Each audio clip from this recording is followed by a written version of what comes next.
Welcome back to the Void for another Minecraft mod review. Let us see where the Void has taken us today to what mod it wants us to review. Very purplish, soul feeling mod. Um, so yeah, it's gonna be the soulless ones. So let's hop right into it. Um, it's a bit different than other infection mods because you kind of you get to control when it starts or not. So unless you start it, nothing will happen. But once you do start it, by getting a dimensional gate, it will start. You just take this, place it anywhere, boom, and then you right click it.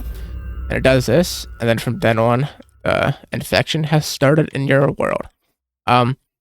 Real quick, if you're in creative and you want to do anything with to change it by yourself, you can do set harvested souls to set what phase they're in, and if you want to get what they have, you do get harvested souls to see how much they have at the time. Then in here we have important items to just help you check how many points they have. There's tells you the phase. You can add points to it if you want. It's not hard to make either. You can see nearby souls and delete all effects and regen. And then these two are just important items that I don't know what the brain node does, but I know the broken soul, once it gets to tier 4 or phase 4, you can add as the mobs fighting soulless ones. But once you get to the phase 4, it will spawn. I don't know how it spawns. I think it's from a boss. It's just another way to spread the infection compared to the main infection. Yeah, that's these are the big important. You can also craft it. I didn't realize that. Craft it like this if you want to help spread the infection. But those are the important key features that you can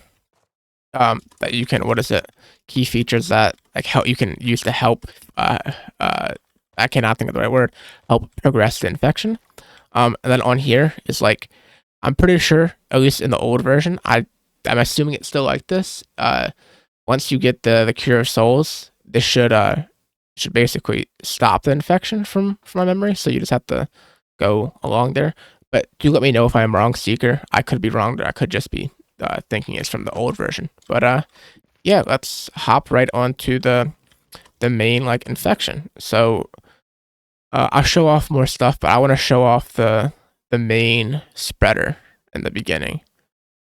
Did I not grab it? Am I stupid? Soul R. Alright, so the harvest. Oh, it's a harvester. Anyway, so the harvester right here, it is the main root of the infection. Go right here. I spawn it. It's this right here. I'm going to read the description. It has the appearance of almost a block. Its size will vary depending on how many harvested souls it has. It has a limit on the size. It can rarely spawn on the surface, and as you see, that's how it spreads. But it can rarely spawn on the surface, and spawning with it will have some soulless ones to support it. Depending, once it gets a kill in range from a soulless one, it will spread the infection. It will add points to the server for the infection and infect it, and then some floral all these will appear along with it, and sometimes bones too. Once it gets to the 15th soul, it has a chance to turn into a broken cataclysm, which is one of the bosses.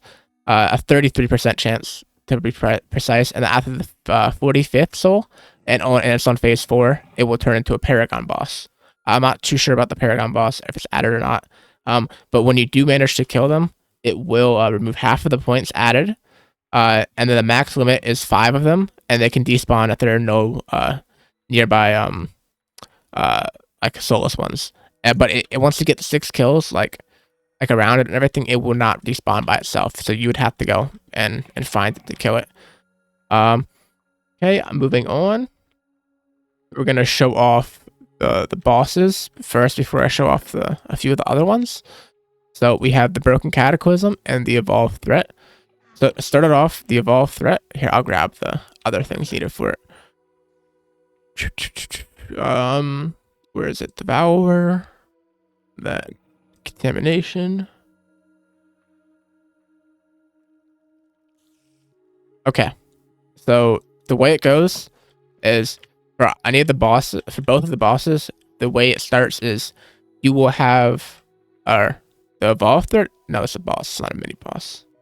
Anyway, you do it by Valor will spawn, and after they get 3, it gets 2 kills.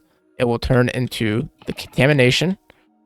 That, and then once this has gotten 4 kills, the threat which is what the contamination turns into. Once that has gotten 4 kills, it has a 50-50 chance to spawn a evolve threat right here, which should spawn the broken souls, or it can start the broken cataclysm, which basically what this is it has a central point and it will die after a while, but it spawns a whole bunch of different infections. I guess actually they are just the different infections are the broken cataclysm. But as you can see, it spawned a broken soul, so it started to spread like that. But you know, those are like the important mobs, like the bosses and how you get to them. But other than that, I'm gonna show off a few of the other ones that I think are pretty cool. Show off this one. I like the bow. Do both of these is pretty cool. Creation, Sinner, and these. Okay, so you got the Psychotic Seeker. This in the previous version, the Another Dimension Invasion. Once this would die, it would spawn its own infection, and that one was insanely strong. Then you have the bow. I like this one a lot. This is one of my favorite. I'm itching. It's one of my favorite textures for the mobs. It's really cool. Like the blaze. For sure, that's supposed to be like a cow, maybe a blaze. I like it a lot. You got the Enderman. Enderman's all right. You know, I like it. I don't know. It's okay. It's not my favorite one out of them all so far. The Invoker. That is awesome. I love the village bell on it. That is awesome. Creation. This one's sick too. I would honestly love for like this to evolve into a boss too. Dinner. It's okay. It's like a creeper. It's all right. The Rooted Pillar. You know, it's I think it's like one of the first few things that will spawn, so it's not that bad. And the Paranax. I like that one. That one's really nice. So for the most part, I like all the models. Most models are really cool looking. So that's really all the mobs and stuff. I like the mobs. They're really cool. The models are really well made. So props to you, Seeker, and everyone that helped them. But moving on to the next thing, we have like the items and stuff to help fight back against it. So you got the soul armor. I'm pretty sure once you have a full set, this should help you. It's really easy to make. This is the most hard thing to get. So it's really easy. It's Soulless Essence, which is from the ore, pretty sure. So yeah, you just make that. There's that, like that, then you should, oh, actually we can check. I thought I got a buff along with it, but no, I'm wrong. And then you have the tools, Soul Sword, and like that. And then you have the Hydra. Oh, maybe this only works on them. I tried it out earlier and I couldn't get it to work, but we'll see if it only works on them. Yeah, they take damage from this. Yep, they take damage from the hydronic reaction. Yep, okay, so it's just a way to fight back against them. It's glass with a uncraftable potion, and you find that buried treasure. Okay, that's nothing too hard to do, but you know, it helps fight against them. And then last is just all the different items like blocks and stuff. My favorite blocks definitely have to be the monotonous bricks. I like the logs. The logs look sick as hell. I love the texture on it. And then I love these monotonous lights. They are awesome looking. I love it so much. And then I'm gonna read the last little bit that there is. So there's a system called the Sin system right now. It's not fully added, but there's still a little bit. Basically how it works is you'll get a sin point each time you kill a living entity that's not an animal nor monster. And you lose a sin point each time you kill a monster. The minimum sin points is -6 and the maximum is 6, and depending on the count, the damage of the soulless ones can be buffed or nerfed. The buff is for positive sin and the nerfed is for negative sin. And then for the different phases, you have, you have phase 0, obviously. That's before you do anything. You have phase 1, which is you start it, and there's only 2 parasites can spawn naturally. They're the Phaeonox and the Soul Harvester. And then once you get to phase 2, weaker infections can spawn naturally.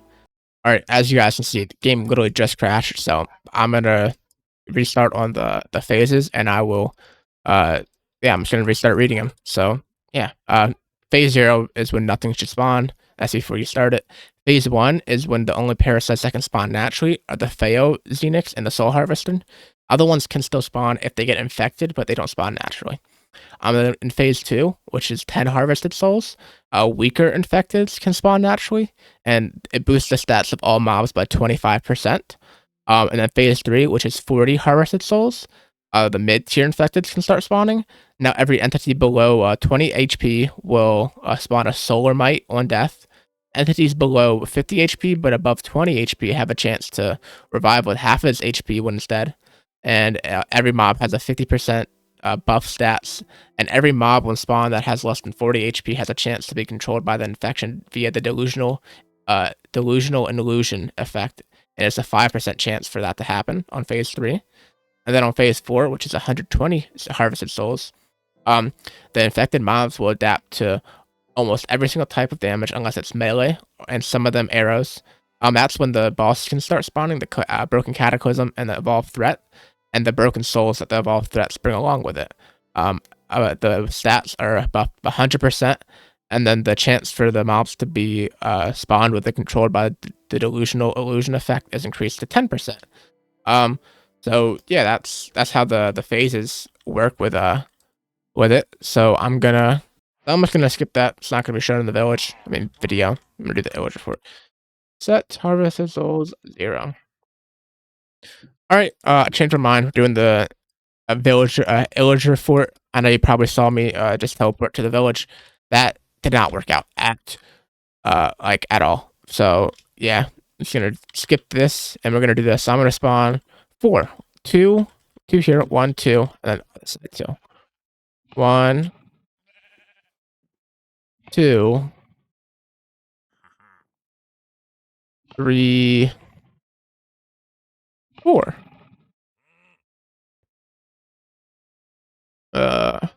Screw it, we're gonna do 5. There we go. There we go. Open there. They managed to attack this guy somehow. Oh, it ore turns into the Soulless ore, so we found that. All right, I'm gonna go to this side and start. Go up. Try to see if I can get most of the stuff in view from. I'm gonna go this side. Yeah, I'll do that. All right. I'm going to skip the time lapse now of it slowly taking over this. Hope you all enjoy.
All right, I'm back. God damn, I I went away for a few minutes to go do something, and holy, it has taken over so much of it. There are still pillagers left though, but it's starting to take over.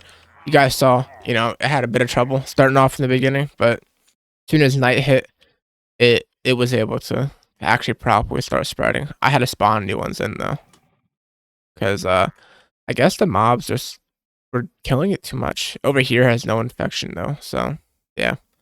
Uh, the beginning is a bit weak, but once it's managed to build up, it can start being pretty scary. They made it in? No, I mean, what if I let them in?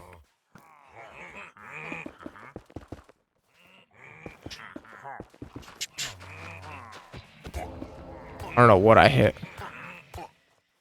I mean, they got let in now, very least. Now they can go fight. I wonder if the Vex will turn into anything. I highly doubt it, but you never know. What the hell?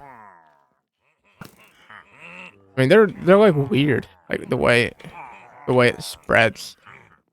I guess none of them have spawned in here. Wow. But they're starting to push in now. They're gonna get wiped though. Yeah, they're not like spreading into it, but they are getting kills though because they're still growing.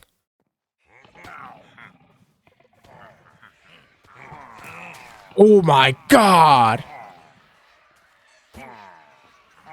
God damn! I mean, it will eventually fully take over the the uh the pillager fort. It's taken over a fair bit already. Next night comes, it's gone 100%. But yeah, I hope you guys enjoyed today's mod review on the Soulless ones. I've been wanted to do it for a while, but I was just making sure about the next update wasn't gonna change everything.